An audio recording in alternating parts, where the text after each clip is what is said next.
ನಿರೀಕ್ಷಿತ excise sub inspector and excise constable ಇದಕ್ಕೆ ಸಂಬಂಧಪಟ್ಟಂತೆ ಪ್ರೀ ಇನ್ಫಾರ್ಮೇಶನ್ ಈಗ ಬಿಡುಗಡೆ ಆಗಿರುತ್ತೆ. ಅಂದ್ರೆ ಅಧಿಸೂಚನೆಗಿಂತ ಮುಂಚೆ ಏನೇನು ಬದಲಾವಣೆಗಳನ್ನ ಈ ಬಾರಿಯ ಪರೀಕ್ಷೆಯಲ್ಲಿ ಎಕ್ಸ್ಪೆಕ್ಟ್ ಮಾಡ್ಬೋದು ಎಲ್ಲವನ್ನ ಕೂಡ ಈ ಒಂದು ಸೆಷನ್ ಅಲ್ಲಿ ನಾವು ಡಿಸ್ಕಸ್ ಮಾಡೋಣ. ಅದ್ರ ಜೊತೆಗೆ ಕಳೆದ ಬಾರಿ ನೋಟಿಫಿಕೇಶನ್ಗೂ ಈ ಬಾರಿಯ ನೋಟಿಫಿಕೇಶನ್ ಏನ್ ಎಕ್ಸ್ಪೆಕ್ಟೆಡ್ ಇದೆ, ಇದರಲ್ಲಿರ್ತಕ್ಕಂಥ ಬದಲಾವಣೆಗಳು ಅಂಡ್ ಎಲ್ಲದಕ್ಕಿಂತ ಮುಖ್ಯವಾಗಿ ಪರೀಕ್ಷೆಯನ್ನ ಕಂಡಕ್ಟ್ ಮಾಡ್ತಕ್ಕಂಥವ್ರು ಯಾರು, ಇದು ತುಂಬಾ ಇಂಪಾರ್ಟೆಂಟ್ ಆಗಿರುತ್ತೆ. ಬಿಕಾಸ್ ಈ ಒಂದು ಪರೀಕ್ಷೆಯನ್ನ ಕಳೆದ ಬಾರಿ KPSC ವತಿಯಿಂದ ಕಂಡಕ್ಟ್ ಮಾಡಲಾಗಿತ್ತು. ಬಟ್ ಅನೇಕ ಒತ್ತಡಗಳ ಕಾರಣದಿಂದ ಈಗ ಇದನ್ನ KEAಗೆ ವರ್ಗಾವಣೆ ಮಾಡಲಾಗಿರುತ್ತೆ. ಇದೊಂದು ಎಲ್ಲರಿಗೂ ಒಂದು ಉತ್ತಮ ಭರವಸೆಯನ್ನ ಮೂಡಿಸ್ತಕ್ಕಂಥ ಒಂದು ಬದಲಾವಣೆ ಆಗಿರುತ್ತೆ. ಬಿಕಾಸ್ KE ವತಿಯಿಂದ ರೆಕ್ರೂಟ್ಮೆಂಟ್ ಮಾಡಿದಾಗ ಸಾಕಷ್ಟು ಪಾರದರ್ಶಕವಾಗಿ ಆ ಒಂದು ಆಯ್ಕೆ ಪ್ರಕ್ರಿಯೆ ಅಂತಕ್ಕಂಥದ್ದನ್ನ ನಾವು ಇತ್ತೀಚಿನ ಪರೀಕ್ಷೆಗಳಲ್ಲಿ ನೋಡಿರ್ತೇವೆ. ಇದಲ್ಲದೆ ಇನ್ನೇನೇನ್ ಬದಲಾವಣೆಗಳನ್ನ ಮಾಡ್ಕೊಳ್ಳಲಾಗಿರುತ್ತೆ ಅಥವಾ ಪರೀಕ್ಷಾ ಪ್ಯಾಟರ್ನ್ ಅಲ್ಲಿ ಆಗಿರ್ತಕ್ಕಂಥ ಬದಲಾವಣೆಗಳೇನು, ಕಳೆದ ಬಾರಿಯ ಅಧಿಸೂಚನೆಯ ಪ್ರಕಾರ ಫಿಸಿಕಲ್ ಸ್ಟ್ಯಾಂಡರ್ಡ್ಸ್ ಏನೇನಿತ್ತು ಅದನ್ನೆಲ್ಲ ಕೂಡ ಈ ಒಂದು ಸೆಷನ್ ಅಲ್ಲಿ ನಾವು ಕಂಪ್ಲೀಟ್ ಆಗಿ ಡಿಸ್ಕಸ್ ಮಾಡೋಣ. ಎಕ್ಸ್ಪೆಕ್ಟೆಡ್ ನಂಬರ್ ಆಫ್ ನೋಟಿಫಿಕೇಶನ್ಸ್ ಎಷ್ಟಿರುತ್ತಂದ್ರೆ ಎಕ್ಸೈಸ್ ಸಬ್ ಇನ್ಸ್ಪೆಕ್ಟರ್ 265 ಖಾಲಿ ಹುದ್ದೆಗಳಿಗೆ ನೋಟಿಫಿಕೇಶನ್ ಆಗ್ಲಿಕ್ಕೆ ಬಾಕಿ ಇರುತ್ತೆ. ಅಂಡ್ ಎಕ್ಸೈಸ್ ಕಾನ್ಸ್ಟೇಬಲ್ 942 ಹುದ್ದೆಗಳಿಗೆ ನೋಟಿಫಿಕೇಶನ್ ಆಗ್ತಕ್ಕಂಥ ಒಂದು ಸಾಧ್ಯತೆಯನ್ನ ನಾವಿಲ್ಲಿ ನೋಡ್ಬೋದಾಗಿರುತ್ತೆ. ಇನ್ನು ಅಬಕಾರಿ ಪೇದೆಗೆ ಸಂಬಂಧಪಟ್ಟಂತೆ ದೊಡ್ಡ ಮಾರ್ಪಾಡುಗಳೇನು ಆಗಿರೋದಿಲ್ಲ. ಈ ಒಂದು ಪರೀಕ್ಷೆಗೆ ಮಿನಿಮಮ್ ವಿದ್ಯಾರ್ಹತೆ ಎಷ್ಟಿರ್ಬೇಕಂದ್ರೆ PUC ದ್ವಿತೀಯ PUC ಅಲ್ಲಿ ಅವರು ಉತ್ತೀರ್ಣರಾಗಿದ್ರೆ ಸಾಕಾಗತ್ತೆ. ಅಂಡ್ ಇವರು ಬರಿಬೇಕಾಗಿರ್ತಕ್ಕಂಥ ಪರೀಕ್ಷೆಯಲ್ಲಿ ಮಲ್ಟಿಪಲ್ ಚಾಯ್ಸ್ ಕ್ವೆಶನ್ಸ್ ಇರುತ್ತೆ, ಬಹು ಆಯ್ಕೆಯ ಪ್ರಶ್ನೆಗಳಿರುತ್ತೆ. ಅಂದ್ರೆ ಒಂದು ಪ್ರಶ್ನೆಗೆ 4 ಆಯ್ಕೆಗಳಿರುತ್ತೆ. ಬಟ್ ಒಂದು ಎಕ್ಸ್ಟ್ರಾ ಆಪ್ಷನ್ ಅನ್ನ OMR ಶೀಟ್ ಅಲ್ಲಿ ಕೊಟ್ಟಿರ್ತಾರೆ. ನೀವು ಯಾವ ಕ್ವೆಶನ್ ಅನ್ನ ಸ್ಕಿಪ್ ಮಾಡ್ಲಿಕ್ಕೆ ಇಚ್ಛಿಸ್ತೀರಾ ಆ ಪ್ರಶ್ನೆಗೆ ಕಡ್ಡಾಯವಾಗಿ ನಾವು 5th ಆಪ್ಷನ್ ಅನ್ನ ಬಬಲ್ ಮಾಡ್ತಕ್ಕಂಥದ್ದು ಕಡ್ಡಾಯವಾಗಿರುತ್ತೆ. ಮಾಡದೇ ಇದ್ದಲ್ಲಿ ನೆಗೆಟಿವ್ ಮಾರ್ಕ್ಸ್ ಅನ್ನ ಅಟ್ರಾಕ್ಟ್ ಮಾಡ್ತಕ್ಕಂಥದ್ದು ನಿಮ್ಗೆ ಈಗಾಗಲೇ ಗೊತ್ತಿರ್ತಕ್ಕಂಥ ವಿಷಯವಾಗಿರುತ್ತೆ. ಹಾಗಿದ್ರೆ ಈ ಒಂದು ಪರೀಕ್ಷೆಯಲ್ಲಿ ನಾವು ಯಾವ್ಯಾವ ಸಬ್ಜೆಕ್ಟ್ಸ್ ಗಳನ್ನ ಓದ್ಬೇಕಾಗಿರುತ್ತೆ. ಸಾಮಾನ್ಯ ಜ್ಞಾನ ನೋಡಿ, ಜನರಲ್ ನಾಲೆಜ್ ಅಥವಾ GKಗೆ ಸಂಬಂಧಪಟ್ಟಂತೆ ವಿಜ್ಞಾನ KE ಪರೀಕ್ಷೆಗಳಲ್ಲಿ ತುಂಬಾ ಫೇವರೇಟ್ ಆಗಿರ್ತಕ್ಕಂಥ ಟಾಪಿಕ್. ಬಿಕಾಸ್ ರೀಸೆಂಟ್ ಪರೀಕ್ಷೆಗಳಲ್ಲಿ ಬಹಳಷ್ಟು ಪ್ರಶ್ನೆಗಳನ್ನ ವಿಜ್ಞಾನದಿಂದ ಕೇಳ್ತಾ ಇರ್ತಕ್ಕಂಥದ್ದು, ಅದು ಕೂಡ ವೆರಿ ಸೂಪರ್ಫಿಷಿಯಲ್ ಪ್ರಶ್ನೆಗಳನ್ನ ಕೇಳ್ತಾ ಇಲ್ಲ, ಅಪ್ಲೈಡ್ ಸೈನ್ಸ್ ಅಥವಾ ಅನ್ವಯಿಕ ವಿಜ್ಞಾನದ ಮೇಲೆ ಪ್ರಶ್ನೆಗಳನ್ನ ಕೇಳ್ತಾ ಇದ್ದಾರೆ. ಇಲ್ಲಿ ವಿಜ್ಞಾನ ಅಂದ ಕೂಡಲೇ ನಮ್ಗೆ ಫಿಸಿಕ್ಸ್, ಕೆಮಿಸ್ಟ್ರಿ, ಬಯಾಲಜಿ ಅಂದ್ರೆ ಭೌತಶಾಸ್ತ್ರ, ರಸಾಯನಶಾಸ್ತ್ರ ಮತ್ತೆ ಜೀವಶಾಸ್ತ್ರ ಈ ಮೂರನ್ನ ಒಳಗೊಂಡಂತೆ ಪರಿಸರ ವಿಜ್ಞಾನ ಎನ್ವೈರನ್ಮೆಂಟ್ ಎಕಾಲಜಿಯನ್ನ ಓದಬೇಕಾಗಿರುತ್ತೆ. ಅಂಡ್ ಸೈನ್ಸ್ ಅಂಡ್ ಟೆಕ್ನಾಲಜಿ ಅಥವಾ ವಿಜ್ಞಾನ ತಂತ್ರಜ್ಞಾನ ಎಲ್ಲವನ್ನ ಒಳಗೊಂಡಂತೆ ನಾವು ವಿಜ್ಞಾನ ಸಬ್ಜೆಕ್ಟ್ ಅನ್ನ ಅಭ್ಯಾಸ ಮಾಡಬೇಕಾಗಿರುತ್ತೆ. ಅದಾದ್ಮೇಲೆ ಭೂಗೋಳ ಅಥವಾ ಜಿಯೋಗ್ರಫಿ, ಇದರಲ್ಲಿ ಫಿಸಿಕಲ್ ಜಿಯೋಗ್ರಫಿ ಪ್ರಾಕೃತಿಕ ಭೂಗೋಳದಿಂದ ಪ್ರಾರಂಭವಾಗಿ ಕರ್ನಾಟಕದ ಭೂಗೋಳ, ಭಾರತದ ಭೂಗೋಳ ಮತ್ತೆ ಪ್ರಪಂಚ ಭೂಗೋಳ. ಪ್ರಪಂಚ ಭೂಗೋಳದಲ್ಲಿ ತುಂಬಾ ಇಶ್ಯೂಸ್ ಅಲ್ಲಿ ಇರ್ತಕ್ಕಂಥ ಒಂದು ವಿಷಯಗಳ ಮೇಲೆ ಹೆಚ್ಚು ಕಾನ್ಸಂಟ್ರೇಟ್ ಮಾಡಿದ್ರೆ ಸಾಕಾಗುತ್ತೆ. ಅದ್ರ ಜೊತೆಗೆ ಇತಿಹಾಸ ಅಥವಾ ಹಿಸ್ಟರಿಯನ್ನ ನಾವು ಏನ್ಷಿಯಂಟ್, ಮೆಡಿವಲ್, ಮಾಡರ್ನ್, ಕರ್ನಾಟಕ ಈ 4 ಕೂಡ ಅಭ್ಯಾಸ ಮಾಡಬೇಕಾಗಿರುತ್ತೆ. ಭಾರತದ ಸಂವಿಧಾನ ಅಥವಾ ಇಂಡಿಯನ್ ಕಾನ್ಸ್ಟಿಟ್ಯೂಷನ್, ರಾಷ್ಟ್ರೀಯ ಸ್ವತಂತ್ರ ಚಳುವಳಿಯನ್ನ ನಾವು ಇತಿಹಾಸದ ಒಂದು ಭಾಗವಾಗಿಯೇ ನಾವು ಓದಿರ್ತೇವೆ. ಅದನ್ನ ಪ್ರತ್ಯೇಕವಾಗಿ ಓದ್ತಕ್ಕಂಥ ಅವಶ್ಯಕತೆ ಇಲ್ಲ. ಅಂಡ್ ಮಾನಸಿಕ ಸಾಮರ್ಥ್ಯ, ಇಲ್ಲಿ ರೀಸನಿಂಗ್ ಎಬಿಲಿಟಿ ಕೂಡ ಬರುತ್ತೆ ಮತ್ತೆ ನ್ಯೂಮರಿಕಲ್ ಎಬಿಲಿಟಿ ಕೂಡ ಬರುತ್ತೆ. ಅಂಡ್ ಇವನ್ KE ನಡೆಸ್ತಕ್ಕಂಥ ಪರೀಕ್ಷೆಗಳಲ್ಲಿ ಬಹುತೇಕ ಪ್ರಶ್ನೆಗಳು ಅಥವಾ ಅನೇಕ ಪ್ರಶ್ನೆಗಳು ಈ ಒಂದು ಮಾನಸಿಕ ಸಾಮರ್ಥ್ಯದಿಂದ ಬರ್ತಕ್ಕಂಥದ್ದು ಕೂಡ ನಮ್ಗೆ ಗೊತ್ತಿರಬೇಕಾಗಿರುತ್ತೆ. ಅಂಡ್ ನೈತಿಕ ಶಿಕ್ಷಣ ಒಳಗೊಂಡ ಸಾಮಾನ್ಯ ಅಧ್ಯಯನ, ಅಂದ್ರೆ ನಾವೇನ್ ಜನರಲ್ ಸ್ಟಡೀಸ್ ಅನ್ನ ಓದ್ತೀವಿ ಅದರಲ್ಲಿ ಮೋರಲ್ ಎಜುಕೇಶನ್ ಅನ್ನ ಒಳಗೊಂಡಂತೆ ಓದಬೇಕಾಗಿರುತ್ತೆ ಅಂತಕ್ಕಂಥ ಒಂದು ಮಾಹಿತಿಯನ್ನ ಈ ಒಂದು ಪ್ರಿಲಿಮಿನರಿ ಇನ್ಫಾರ್ಮೇಶನ್ ಅಲ್ಲಿ ನೀಡಲಾಗಿರುತ್ತೆ. ನಿಮ್ಗೆ ಒಟ್ಟು 100 ಅಂಕಗಳನ್ನ ಒಳಗೊಂಡಿರ್ತಕ್ಕಂಥ 100 ಪ್ರಶ್ನೆಗಳನ್ನ ನೀಡಲಾಗುತ್ತೆ. ಇಷ್ಟು ಪ್ರಶ್ನೆಗಳನ್ನ ಉತ್ತರಿಸಲಿಕ್ಕೆ ನಿಮ್ಗೆ 2 ಗಂಟೆಗಳ ಕಾಲಾವಕಾಶವನ್ನ ನೀಡಲಾಗಿರುತ್ತೆ. ಯಾವಾಗ ಟೈಮ್ ಜಾಸ್ತಿ ಆಗುತ್ತೆ ಅವಾಗ ನಾವು ಅರ್ಥ ಮಾಡ್ಕೊಳ್ಬೇಕು, ಕ್ವೆಶನ್ ಪೇಪರ್ ಟಫ್ನೆಸ್ ಅಂತಕ್ಕಂಥದ್ದು ಸ್ವಲ್ಪ ಹೆಚ್ಚಿಗೆ ಮಾಡ್ತಕ್ಕಂಥ ಎಲ್ಲ ಸಾಧ್ಯತೆಯನ್ನ ನಾವಿಲ್ಲಿ ಗಮನಿಸಬಹುದಾಗಿರುತ್ತೆ. ಅಂಡ್ ಈ ಒಂದು ಪರೀಕ್ಷೆಯನ್ನ ಕಂಡಕ್ಟ್ ಮಾಡ್ತಕ್ಕಂಥ ಒಂದು ಅಥಾರಿಟಿಯನ್ನ ಕರ್ನಾಟಕ ಪರೀಕ್ಷಾ ಪ್ರಾಧಿಕಾರ ಅಥವಾ ಕರ್ನಾಟಕ ಎಕ್ಸಾಮಿನೇಷನ್ ಅಥಾರಿಟಿಗೆ ಕೊಟ್ಟಿರ್ತಕ್ಕಂಥದ್ದು ಈ ಬಾರಿಯ ಒಂದು ವಿಶೇಷತೆ ಆಗಿರುತ್ತೆ. ಹಾಗಿದ್ರೆ ಅಬಕಾರಿ ಉಪನಿರೀಕ್ಷಕರು ಎಕ್ಸೈಸ್ ಸಬ್ ಇನ್ಸ್ಪೆಕ್ಟರ್ ಅಲ್ಲಿ ಆಗಿರ್ತಕ್ಕಂಥ ಬದಲಾವಣೆಗಳು ಏನು, ಪ್ರೀವಿಯಸ್ ಎಕ್ಸಾಮಿನೇಷನ್ ಅಲ್ಲಿ ಕಳೆದ ಬಾರಿ KPSC ಕಂಡಕ್ಟ್ ಮಾಡಿದಾಗ ಪತ್ರಿಕೆ 1 ಮತ್ತು ಪತ್ರಿಕೆ 2 ಇತ್ತು. ಈ ಬಾರಿ ಪತ್ರಿಕೆ 1ಅನ್ನ ಸಂಪೂರ್ಣವಾಗಿ ತೆಗೆದು ಹಾಕ್ತಕ್ಕಂತ ಒಂದು ಮಾಹಿತಿಯನ್ನ ಈ ಒಂದು ಪ್ರಿಲಿಮಿನರಿ ಇನ್ಫಾರ್ಮೇಶನ್ ಅಲ್ಲಿ ಕೊಟ್ಟಿರ್ತಾರೆ. ಹಾಗಿದ್ರೆ ಈ ಬಾರಿಯ ಎಕ್ಸೈಸ್ ಇನ್ಸ್ಪೆಕ್ಟರ್ ಪರೀಕ್ಷೆಯಲ್ಲಿ ಕೇವಲ ಜನರಲ್ ಸ್ಟಡೀಸ್ ಅಥವಾ ಸಾಮಾನ್ಯ ಜ್ಞಾನಕ್ಕೆ ಸಂಬಂಧಪಟ್ಟಂತೆ ಒಂದೇ ಒಂದು ಪತ್ರಿಕೆ ಇರುತ್ತೆ. ಸೊ ಇಲ್ಲೂ ಕೂಡ ಯಾವ ವಿಷಯಗಳನ್ನ ನಾವು ಓದ್ಬೇಕಾಗಿರುತ್ತೆ. ಸೇಮ್ ನಾನು ಎಕ್ಸೈಸ್ ಪೇದೆ ಅಬಕಾರಿ ಪೇದೆಯಲ್ಲಿ ಯಾವ ಸಬ್ಜೆಕ್ಟ್ಸ್ ಗಳನ್ನ ಮೆನ್ಷನ್ ಮಾಡಿದ್ದೆ, ಸೇಮ್ ಯಥಾವತ್ತಾಗಿ ಅದೇ ಸಬ್ಜೆಕ್ಟ್ ಗಳನ್ನ ಇಲ್ಲಿ ಮೆನ್ಷನ್ ಮಾಡಲಾಗಿರುತ್ತೆ.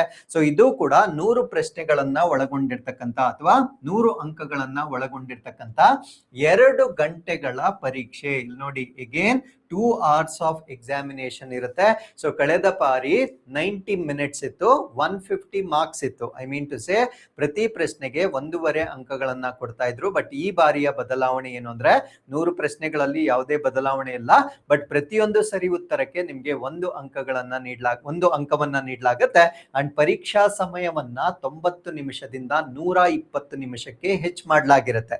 ಸೊ ಈ ಬದಲಾವಣೆಯಲ್ಲಿ ನಾವು ಅರ್ಥ ಮಾಡ್ಕೊಳ್ಬೇಕಾಗಿರ್ತಕ್ಕಂಥ ಒಂದು ಕಾನ್ಸೆಪ್ಟ್ ಏನು ಅಂದ್ರೆ, ನೋಡಿ, ಪೇಪರ್ 1 ಅನ್ನ ರಿಮೂವ್ ಮಾಡಿದ್ದಾರೆ. ಅದರ ಜೊತೆಗೆ ನಿಮ್ಮ ಪರೀಕ್ಷಾ ಅವಧಿಯನ್ನ 90 ನಿಮಿಷದಿಂದ 120 ನಿಮಿಷಕ್ಕೆ ಹೆಚ್ಚು ಮಾಡಲಾಗಿರುತ್ತೆ. ಸೊ ಇಲ್ಲಿ ನಾವು ಬರ್ಬೇಕಾಗಿರ್ತಕ್ಕಂಥ ಇನ್ಫ್ಲುಯೆನ್ಸ್ ಏನು ಅಂದ್ರೆ, ಏನು ಇತ್ತೀಚೆಗೆ ಬಂದಿರತಕ್ಕಂಥ ಪ್ರಶ್ನೆ ಪತ್ರಿಕೆಗಳ ಮಾದರಿಯನ್ನ ನೀವು ನೋಡಿರ್ತೀರಾ, ಆಲ್ರೆಡಿ ಅದು ಟಫ್ನೆಸ್ ಇನ್ಕ್ರೀಸ್ ಆಗಿರುತ್ತೆ. ಸೊ ಈ ಎಕ್ಸೈಸ್ ಸಬ್ ಇನ್ಸ್ಪೆಕ್ಟರ್ ಪರೀಕ್ಷೆ ಅಂತಕ್ಕಂಥದ್ದು ಇನ್ನೊಂದು ಲೆವೆಲ್ ಹೈಯರ್ ವರ್ಷನ್ ಆಗಿ ಪ್ರಶ್ನೆಗಳನ್ನ ಕೊಡ್ತಕ್ಕಂಥ ಎಲ್ಲ ಸಾಧ್ಯತೆ 100% ಇದ್ದೇ ಇರುತ್ತೆ. ಅಂಡ್ ಈವನ್ KPSC ಈ ಒಂದು ಪರೀಕ್ಷೆಯನ್ನ ನಡೆಸ್ತಾ ಇದ್ದಾಗ ಆ ಪರೀಕ್ಷೆಗಳ ಪ್ರಶ್ನೆ ಪತ್ರಿಕೆಗಳು ಸುಲಭವಾಗಿರ್ತಾ ಇರಲಿಲ್ಲ.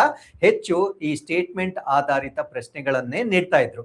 ಸಾಮಾನ್ಯವಾಗಿ ನಾವು PSI ಮತ್ತೆ ಎಕ್ಸೈಸ್ ಸಬ್ ಇನ್ಸ್ಪೆಕ್ಟರ್ ಅನ್ನ ಕೋರಿಲೇಟ್ ಮಾಡಿದಾಗ PSI ಅಂತಕ್ಕಂಥದ್ದು ಸ್ವಲ್ಪ low version of the question paper ಇರ್ತಾ ಇತ್ತು. ಬಿಕಾಸ್ ಅವಾಗ ಕರ್ನಾಟಕ ಸ್ಟೇಟ್ ಪೊಲೀಸ್ ವತಿಯಿಂದ KSP ವತಿಯಿಂದ ಪರೀಕ್ಷೆಗಳನ್ನ ಕಂಡಕ್ಟ್ ಮಾಡ್ತಾ ಇದ್ರು. ಅದು ಕೂಡ ಸ್ವಲ್ಪ ಮಟ್ಟಿಗೆ ಅಪ್ಗ್ರೇಡ್ ಆಗಿತ್ತು.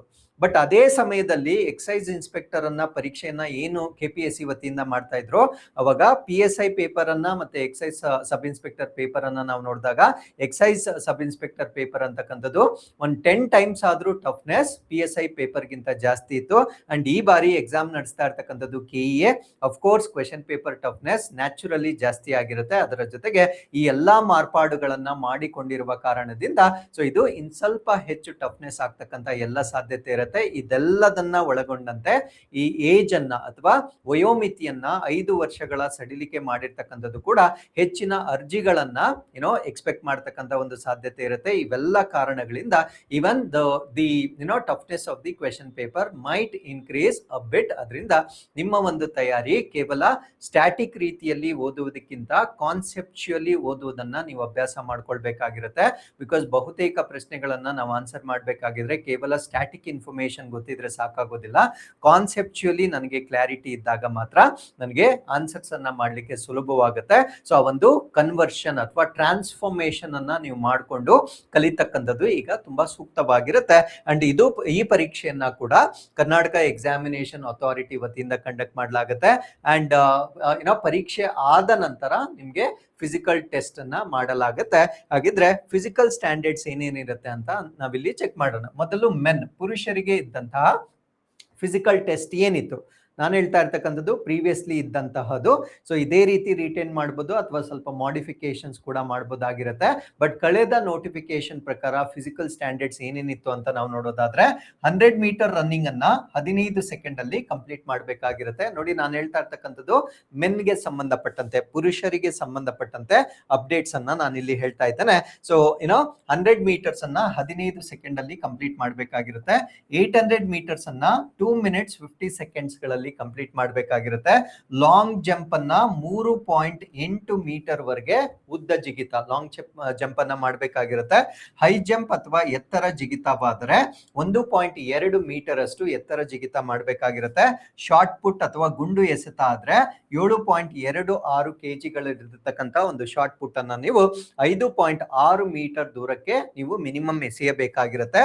ಸೊ ನಿಮ್ಮ ಹೈಟ್ ಕನಿಷ್ಠ 163 ಸೆಂಟಿಮೀಟರ್ ಇರಬೇಕಾಗಿರುತ್ತೆ. ಇರಬೇಕಾಗಿರುತ್ತೆ. ಅಂಡ್ ಚೆಸ್ಟ್ 81 ಸೆಂಟಿಮೀಟರ್ ಇರಬೇಕಾಗಿರುತ್ತೆ. ಎಕ್ಸ್ಪ್ಯಾನ್ಷನ್ ಆದಾಗ ಒಂದು 5 ಸೆಂಟಿಮೀಟರ್ ಇನ್ಕ್ರೀಸ್ ಆಗಬೇಕಾಗಿರುತ್ತೆ. ಸೊ ಇಷ್ಟೆಲ್ಲ ಮೆನ್ಗೆ ಕೊಟ್ಟಿದ್ದಂತಹ ಒಂದು ಸ್ಟ್ಯಾಂಡರ್ಡ್ಸ್ ಆಗಿರುತ್ತೆ. ಈ 5 ಪರೀಕ್ಷೆಗಳಲ್ಲಿ ಕಡ್ಡಾಯವಾಗಿ ನೀವು 3 ಪಾಸ್ ಆಗ್ಲೇಬೇಕಾಗಿತ್ತು. ಸೊ ಇದು ಕಳೆದ ಬಾರಿ ನೋಟಿಫಿಕೇಶನ್ ಅಲ್ಲಿ ಕೊಟ್ಟಿರ್ತಕ್ಕಂಥ ಒಂದು ಸ್ಟ್ಯಾಂಡರ್ಡ್ಸ್ ಆಗಿರುತ್ತೆ. ಇನ್ನು ವಿಮೆನ್ಗೆ ಸಂಬಂಧಪಟ್ಟಂತೆ, ಮಹಿಳೆಯರಿಗೆ ಸಂಬಂಧಪಟ್ಟಂತೆ 100 ಮೀಟರ್ಸ್ ಅನ್ನ ಅವರು 18.05 ಸೆಕೆಂಡ್ಗಳಲ್ಲಿ ಕಂಪ್ಲೀಟ್ ಮಾಡಬೇಕಾಗಿತ್ತು. 200 ಮೀಟರ್ ರನ್ ಅನ್ನ ಅವರು 40 ಸೆಕೆಂಡ್ಗಳಲ್ಲಿ ಕಂಪ್ಲೀಟ್ ಮಾಡಬೇಕಾಗಿತ್ತು. ಲಾಂಗ್ ಜಂಪ್ ಅನ್ನ 2.5 ಮೀಟರ್ ವರೆಗೆ, ಹೈ ಜಂಪ್ ಅನ್ನ 0.9 ಮೀಟರ್ ವರೆಗೆ, ಗುಂಡು ಎಸೆತ ಅಥವಾ ಶಾರ್ಟ್ ಪುಟ್ ಅವರಿಗೆ 4 ಕೆಜಿಯ ಗುಂಡು ಎಸೆತವನ್ನ ಮಾಡಬೇಕಾಗಿರುತ್ತೆ. 3.75 ಮೀಟರ್ ವರೆಗೂ ಎಸಿಬೇಕಾಗಿರುತ್ತೆ. ಅವರ ಹೈಟು 157 ಸೆಂಟಿಮೀಟರ್ ಗಿಂತ ಕಡಿಮೆ ಇರಬಾರ್ದು. ಅವ್ರಿಗೆ ವೇಟ್ ಇದೆ, ಸೊ ಇವರಿಗೆ ಚೆಸ್ಟ್ ಮೆಜರ್ಮೆಂಟ್ ಬರೋದಿಲ್ಲ. ವೇಟ್ ಅನ್ನ ತೆಗೆದುಕೊಳ್ತಾರೆ. 49.9 ಕೆಜಿ ಇರುತ್ತೆ. ಬಟ್ ಮೆನ್ಗೆ ವೇಟ್ ಬರೋದಿಲ್ಲ, ಸೊ ಅವ್ರಿಗೆ ಚೆಸ್ಟ್ ಮೆಷರ್ಮೆಂಟ್ ಅನ್ನ ತಗೊಳ್ತಾರೆ. ಸೊ ಇಷ್ಟು ಕಳೆದ ಬಾರಿಯ ಅಧಿಸೂಚನೆಗೆ ಸಂಬಂಧಪಟ್ಟಂತೆ ಇದ್ದಂತಹ ಫಿಸಿಕಲ್ ಸ್ಟ್ಯಾಂಡರ್ಡ್ಸ್ ಆಗಿರುತ್ತೆ. ಮೋರ್ ಆರ್ ಲೆಸ್ ಈ ಬಾರಿ ಕೂಡ ಸೇಮ್ ಫಿಸಿಕಲ್ ಸ್ಟ್ಯಾಂಡರ್ಡ್ಸ್ ಇರ್ಬೋದು, ಅಥವಾ ಸ್ವಲ್ಪ ಮಾಡಿಫಿಕೇಶನ್ಸ್ ಕೂಡ ಮಾಡಬಹುದಾಗಿರುತ್ತೆ. ಬಟ್ ಅದು ಅಧಿಕೃತವಾಗಿ ಅಧಿಸೂಚನೆ ಬಂದ ನಂತರ ಮಾತ್ರ ಗೊತ್ತಾಗುತ್ತೆ. At least to have some ideas, ಈ ಒಂದು ಮಾಹಿತಿಯನ್ನ ನಾನು ನಿಮ್ ಜೊತೆ ಶೇರ್ ಮಾಡ್ಕೊಳ್ತಾ ಇದ್ದೇನೆ. ಸೊ ಇನ್ನು ಏಜ್ಗೆ ಬಂದಾಗ, ಯಾಕಂದ್ರೆ ತುಂಬಾ ವಿಳಂಬ ಆಗಿದ್ದ ಕಾರಣದಿಂದ ಬಹಳಷ್ಟು ವಿದ್ಯಾರ್ಥಿಗಳ ಕಳವಳ ಇದೊಂದೇ ಇರುತ್ತೆ. ಯಾಕಂದ್ರೆ ಫ್ರೆಶ್ಲಿ ಪಾಸ್ ಔಟ್ ಆಗಿರೋರಿಗೆ ಏನು ತೊಂದರೆ ಇರೋದಿಲ್ಲ, ಬಿಕಾಸ್ ಸಾಕಷ್ಟು ಸಮಯಾವಕಾಶ ಅವ್ರಿಗೆ ಇರುತ್ತೆ. ಬಟ್ ಬಹಳ ವರ್ಷಗಳಿಂದ ಓದ್ತಾ ಇರ್ತಕ್ಕಂಥ ವಿದ್ಯಾರ್ಥಿಗಳಿಗೆ ಇದೊಂದು ದೊಡ್ಡ ಸಮಸ್ಯೆ ಆಗಿರುತ್ತೆ. ಸೊ ಲಾಸ್ಟ್ ನೋಟಿಫಿಕೇಶನ್ ಪ್ರಕಾರ ಜನರಲ್ ಮೆರಿಟ್ಗೆ ಮಿನಿಮಮ್ ಏಜ್ 21 to 26 ಇತ್ತು. ಈಗ 5 ವರ್ಷಗಳ ಏಜ್ ಎಕ್ಸ್ಟೆನ್ಷನ್ ಅನ್ನ ಕೊಟ್ಟಿರೋ ಕಾರಣದಿಂದ 31 ಇಯರ್ಸ್ ಅಂತಕ್ಕಂಥದ್ದು ಮ್ಯಾಕ್ಸಿಮಮ್ ಏಜ್ ಲಿಮಿಟ್ ಆಗುತ್ತೆ.